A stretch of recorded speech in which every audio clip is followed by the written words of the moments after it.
بسم الله الرحمن الرحيم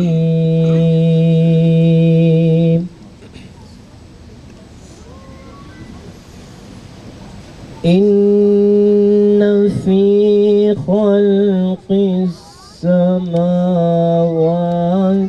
والأرض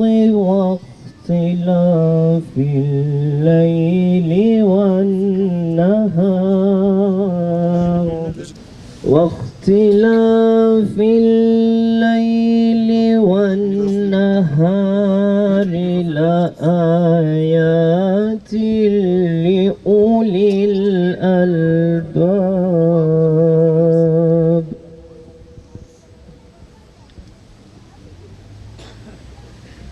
الذين يذكرون الله قياما وقعودا وعلى جنوبهم. Gazze'de 232 gündür vedalar bitmiyor. Filistinli bir baba oğlu Yasin'e ümmetin bizleri yalnız bıraktı diye şikayet et diyerek veda ediyor. Ümmetin bizi yalnız bıraktı, Gazze'yi yalnız bıraktı diye şikayet ederek gönderiyor Yasin'i. Gazze'li bir anne la havle ve la kuvvete illa billah diyerek çocuğunu ebedi aleme gönderiyor. Küçücük bir kız çocuğu artık ölmek istiyorum diyor. Bir çocuk nasıl ölmek isteyebilir? Nasıl? Bir çocuk nasıl ölmek isteyebilir? Filistinli küçük çocuklar ölümü diliyor artık. Kadınlar ölümü bekliyor artık. Gazze'de refahta çocuklar, kadınlar bir an önce Allah'a kavuşmak istiyorlar. Evet kıymetli dostlar, bu sorunun muhatabı bizleriz.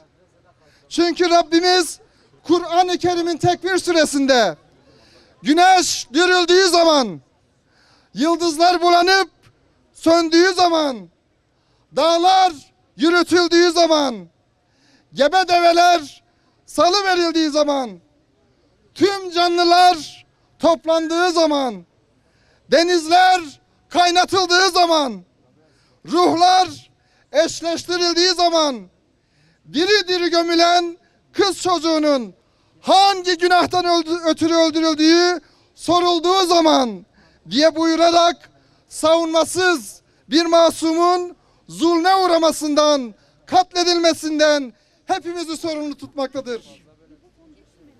Bugün de Filistin topraklarında, Gazze'de yetim kalan, öksüz düşen, açlıkla, yoklukla boğuşan, Allah yolunda evinden, yurdundan olan o çocuklar ve kadınlar dünyadaki Müslümanların ve tüm insanlığın yani hepimizin imtihanıdır. Zalimlerin dünyasını ortaya çıkardı Gazze.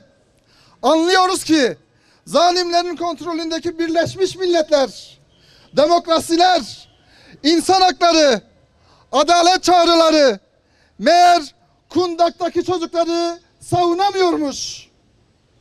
Her yaştan binlerce sivilin katledilmesine seyirci kalıyorlarmış. Bir lokma ekmek için sokağa çıkan çocukların bombalanmasını engelleyemiyorlarmış. Lanet olsun Birleşmiş Milletler'e. Lanet olsun adalet savunucularına, demokrasilerine lanet olsun. Zulme uğrayan mazlum ve mağdur Filistinli kardeşlerimizi sahipsiz ve inayetsiz bırakma Allah'ım. Ey hayatın ve ölümün sahibi olan ve şehadeti bizlere en kutlu ideal olarak tanıtan Rabbimiz, Miracın şehri Kudüs uğruna, yerle bir edilen Gazze uğruna canını feda eden bütün şehitlerimize rahmet eyle ya Rabbi. Rahmet eyle ya Rabbi. Rahmet eyle ya Rabbi.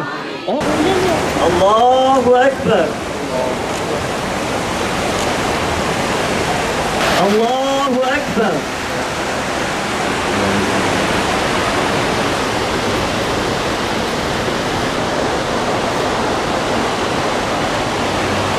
Allahu Ekber.